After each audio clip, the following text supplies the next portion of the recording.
ఇప్పుడు చదవబోయే పద్యాలు అర్ధనారీశ్వరం తత్వాలు. పౌరమార్థిక. అగ్నిసోమముల సమ్మేళనం.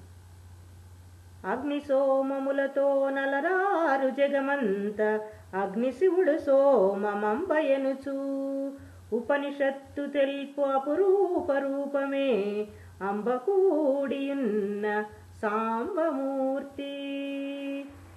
సాంబ అంటే సా ప్లస్ అంబ, సోమ అంటే సా ప్లస్ ఉమ. ఈ రెండు పేర్లు అర్ధనారీశ్వర తత్వం తెలిపేవి. రుద్ర నమకంలో నమః సోమాయ చ రుద్రాయ చ అంటే అగ్నిసోమాత్మకం సూచిస్తోంది. పగలు రాత్రుల సమ్మేళనం.